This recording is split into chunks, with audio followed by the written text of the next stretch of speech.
The leak, Robert. Okay, the leak. We've all talked about the leak in some way or another. Um, it, is it a crime? I watched Megyn Kelly with Glenn Greenwald.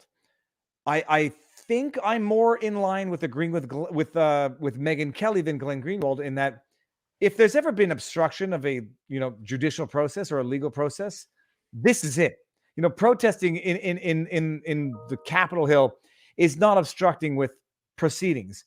Um, Leaking a decision early so that the mob can gather on the front lawns of the judges to try to get them to change their minds, that's obstruction. In your mind, Robert, is the leak itself a crime potentially, and what would the crime be? The law that people are trying to cite in regards to the leak itself, it would be a real stretch, which is the idea. There's a federal law that is pretty broad that bans any kind of theft or embezzlement of any kind of government property. Theoretically, maybe leaking a draft court opinion would fit under that definition of that law, but I think it's a real stretch. Practically speaking, they're never going to do that anyway. There was talk of the FBI coming in. No way was Chief Justice Roberts going to allow the FBI to look around his emails or look around his phone records or anybody else's, but his especially. Because if you want to know the king leaker at the Supreme Court, his last name sounds like my first name. So so that aspect is not the likely legal process. Here's the likely one. Generally in government, it's the cover-up that gets people caught, not the original crime. Often the original crime is even tough to prosecute, like this one is. The most famous Supreme Court leaker was from the late 19-teens, early 1920s, as I discussed on Freeform Friday on America's Untold Stories with Eric Hunley and Mark Grobert, was a guy who was using it to trade in stocks in advance, and he got fabulously rich. They never managed to convict him. The way they're going to go about this is the United States Marshal's Office that's assigned for the security of the Supreme Court is the one assigned under Chief Justice Roberts to do the investigation into the leak. Where someone here's what's going to happen. They're going to talk to everybody that had access to that. Every justice, every law clerk for every justice, everybody in the printing office at the Supreme Court that had access to it, anybody in IT who had access to it, information technology, email service. And they will have to answer whether they did anything related to the leak. If it turns out they're lying, that's when they can get criminally prosecuted for false statement to a law enforcement officer, obstruction of a investigation, etc. That will be the criminal path if there ever is one. I will bet they will not go full. When James O'Keefe merely had access to Joe Biden's daughter's diary, he got raided at 6 a.m. with a SWAT team. When Rudy Giuliani simply had access to Hunter Biden's laptop, and if people don't know what a degenerate he is, look at what his password was. Rudy Giuliani got raided by the feds and the FBI. Don't expect any raid anytime soon of the folks at Politico who received this leaked document because they were doing Biden administration's bidding. And I believe it was Cat Turd on Twitter, Cat Turd 2, who said, future CEO of Twitter. Yeah, well, it says the FBI works for the Democrat Party. The DOJ works for the Democrat Party. The media works for the Democrat Party, and we're going to see it in real time. It's a very amazing point that I was thinking of just raiding. I was thinking of investigating the potential leakers. I had never thought of, going after Politico. They went after Project Veritas in a way that is undemocratic, pure and simple. Period. Full stop. Politico is going to get the pass, which is why it should answer the question as to whether or not this was a lefty clerk leak or a righty clerk leak. But the bottom line, Robert, or even something in between, something different. I do have for people who want my theories of the leak, including some unsuspecting sources.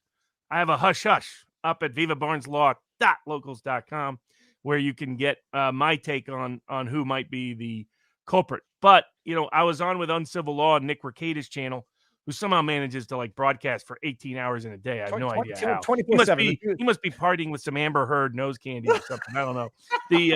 Joke But people. Uncivil Law was hopeful and optimistic that there would be consequences to this leaker. I suspect, unfortunately, because of the politics, there won't be. But bottom line, like when we talked about obstructing, well, it was obstructing Congress. This would not be obstructing SCOTUS.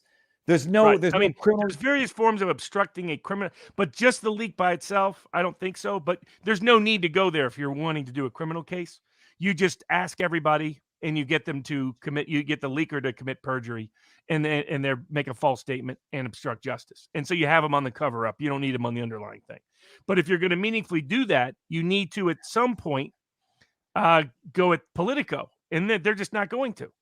And so Will Chamberlain had a good analysis as to one possible suspect for which that nitwit Mark Zaid and others somehow called what he was doing defamation, doing open source public revealing information of a public official.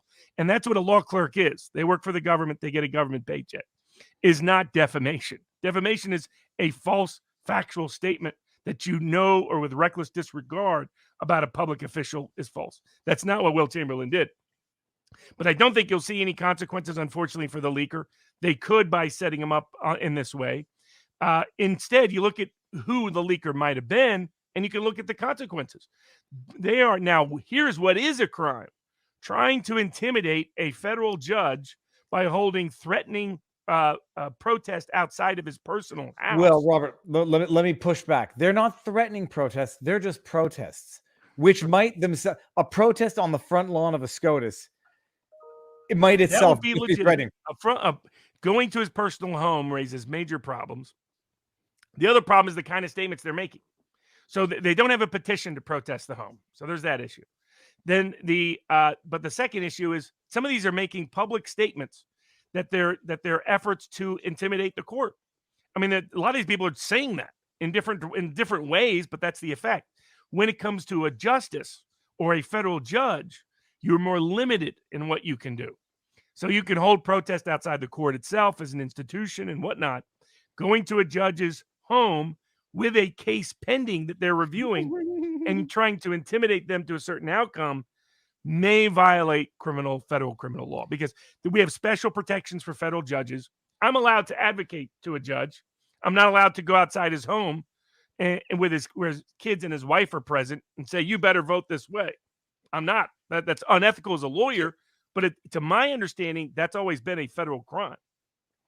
I'm not that it changes anything. Do they actually live at their houses? Yeah. Oh, yeah. These justices, to be honest with you, why they still live in D.C. is beyond me. Yeah, I mean, it's a wake-up sign to everybody. I mean, like the conservative political establishment is shocked. I don't know why they're shocked, but these rules of civility and all that nonsense. This is who they were. This is who BLM was. This is who Antifa is.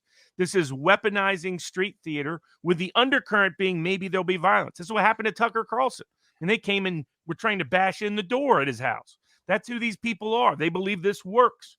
They believe intimidation will work. And you have the president of the United States saying, basically, go ahead, everybody. No, the bottom line is it does work. It does work. I mean, they're there. And even in Tucker Carlson, they were just banging the door because they wanted to talk. It's like, we're on your front lawn. We want to talk. I just don't understand how their addresses are public. I appreciate their public figures. And then why they actually live there. I mean, I don't think their addresses were public. It's what it is because they live in D.C., a bunch of liberals know where they live. And I mean, and you had Washington Post basically celebrating this. The way the news media covered this, they basically celebrated it. I mean, so it's Maxine Waters get up in their face when they go to a restaurant, when they do whatever. People know in the neighborhood who lives there, and they're the ones who have ratted out, because it's so political in D.C., they've ratted out the addresses of all these judges. And now they're outside their front door trying to intimidate them to have a certain political response. And when it comes, unlike other elected officials, going to the personal residence of a federal judge about a pending case has usually been illegal for a good reason. What do you think that? I mean, Robert, what do you think the chances are? They're there now. There's pictures. If they want to pull a Canada crushing a protest, get the cops in, take pictures, sick a January 6th level investigation. You can find each and every one of them probably in real time. Just arrest them on the spot. Well, the U.S. Marshals have the legal authority to go do a mass arrest. But let's see if they do. Let's see if the U.S. Marshals are as contaminated as the rest of the Justice Department under this president, under Biden. And my sense is they'll do nothing. But now I don't want to get... now, I don't think they'll get the outcome they want. I think all of this action will lead to the Supreme Court doubling down on Alito's draft. And what we predicted all the way back at the time this case was argued is what this decision is. And it means the end of Roe v. Wade in America. At a constitutional level, punting it back to the states, you want your act, go to California if you live in Texas. Go to California, I don't know what would be like, go to Pennsylvania if you live in Wyoming. I don't know. Well, I don't think it will be right now. It's not. There's a bunch of states that have laws on the books that the moment Roe v. Wade is overturned, come into action. What you will likely find is the East Coast all the way down to D.C. and the West Coast, the whole West Coast, plus Illinois in the middle. The whole rest of the country will have real restrictions on abortion, and many of them will likely ban it outside of the health of the mother, which is a self-defense kind of legal basis, or rape or incest, which is based on coercion, is the theory. Yeah, but here's my problem, and then you can pick on me if you don't like it. But the heartbeat law, the 6-week law, which does not provide an exclusion for rape or incest after 6 weeks. One argument is obviously going to be, when it happened, so take the proper precautions. The other argument is going to be, if it's incest, you can't exactly disclose it when it happens, and there's a number of other pressure issues. What do you respond to that? Like, okay, after 6 weeks, even if it's into like later parts where you finally come out and you finally talk about it, or you go to the police, if the states don't provide those exceptions, I mean, how do you justify that in the law? Well, I see legally there's always been 4 positions available. One is that abortion should be legal no matter what, that at any term for any reason. Conception. It starts at conception. Sperm meets egg, illegal. No. I mean, I'm sorry, I was going from left to right. So legal at any point for any reason. Like California, where they're trying to extend it 28 days after birth. They're trying to legalize infanticide under the guise of abortion. Sorry, Robert. Explain that immediately so that I don't think I just misheard you. They're trying to legalize infanticide. That as long as you commit the abortion, even if the baby is born within 28 days of birth, it still counts as an abortion, not killing a human being. Would that be in the rare circumstances where someone tries to abort at, let's say, 5 months and it doesn't pass? They're not limiting it in that manner. And in fact, the left's position is that abortion should be legal all the way through, and that includes partial birth abortions up to some period afterwards. It's legalized infanticide. They don't call it that, but that's what it is. Okay. There's a reason Roe v. Wade talked about Rome's infanticide. Roe v. Wade was a eugenicist decision. Elizabeth Warren is out there on Twitter talking about, what about the abortions we need for the poor people and the minorities? People of color. No, but I just said that it's just shocking in that, hey, Elizabeth Warren wants to end people of color's pregnancies. She's the number one advocate. How that's not racist is just beyond me. But setting that aside, poor people, screw poor people too. But that's one category. The second category is basically the Roe v. Wade category. And the Roe v. Wade was you can't limit abortion except under kind of exceptional circumstances. It's this time frame, it's this period. It's not an undue burden under the constitutional standard of Casey, which modified Roe v. Wade. Then you have the third one, which is where Alito's decision sets down, which says this is the question, the big question with the issue of abortion is, when does the state's interest in the unborn life limit the ability of the woman to terminate the abortion? And they're saying there's 2 interpretations. One is that we, the justices of the U.S. Supreme Court, should make that determination. Another argument is no, the people, through their elected representatives at the state level, should make that decision. All Alito's decision does is say, we're going to give it to the states and the people to decide when the interest in the unborn life allows limitation on the taking of that life by the woman in whom that life is present and depends. The fourth standard, the core pro-life argument, is that a human life has protection under the 14th Amendment, and states have no business allowing abortion ever. That is not the position any of the justices of the Supreme Court took if Alito's opinion is issued. But a lot of people in the media are pretending that's what the decision is. The decision instead just says, back to you, the people at the state level. And that's where abortion will still be legal in the East Coast, West Coast, and in Illinois. It just will be illegal in all the states that don't agree with it, though the degree of illegality will vary. For some, it will be illegal all the way through. For some, it will be illegal with exceptions. For some, it will be illegal at certain time frames. The global consensus on abortion is that abortion should be illegal after the first trimester, according to the legal determination of most nations, majority of nations. I believe that will be the majority law in the United States. And once people realize that, this will not be as there's this theory that this decision will help a bunch of Democrats get in 2022. It will not.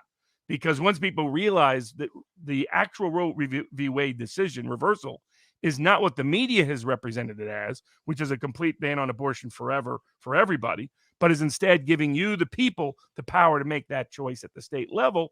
That is, in fact, a overwhelmingly 2/3 majority position in America, is the decision of the Alito opinion. And I believe the Alito opinion, just like I did at the time of the oral argument, will be the majority opinion of the Supreme Court, despite these extortionate threats from the left.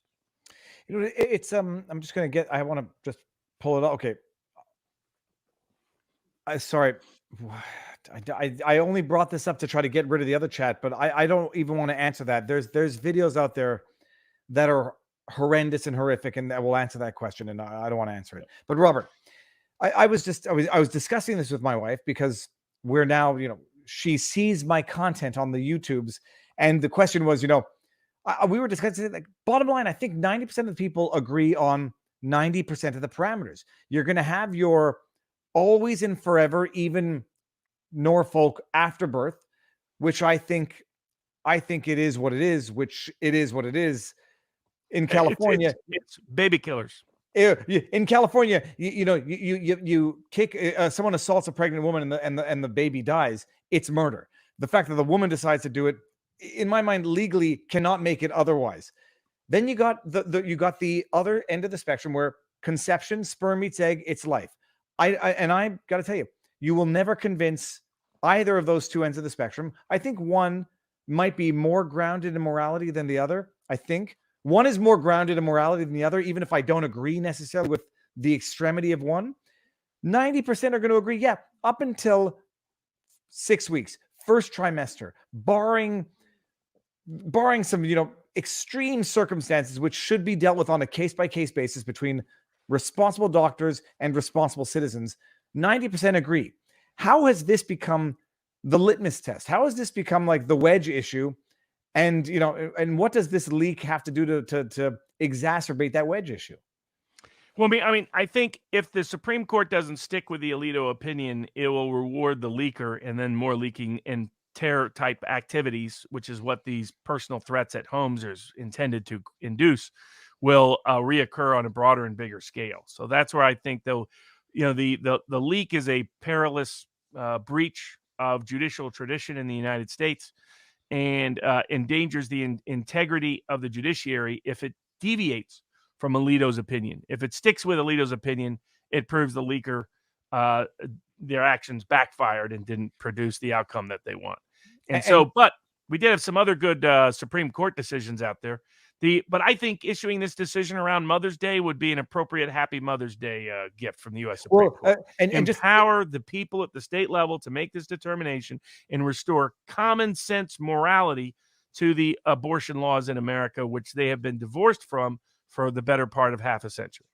And the executive summary, you do not believe the leak in and of itself was clearly anything illegal. It could be conceptually construed as such. I guess it was a breach of. I don't think that there's an easy criminal law to punish it, but there's easier criminal mechanisms to punish it, because they're going to have to answer what happened, and the leaker will lie in that process almost inescapably and inevitably. But the most informed public one is Will Chamberlain's Twitter thread on who it might be. And otherwise, you can go to the hush hush at vivabarneslaw.locals.com to see my take on who the potential suspects might be in this unique game of Supreme Court Clue.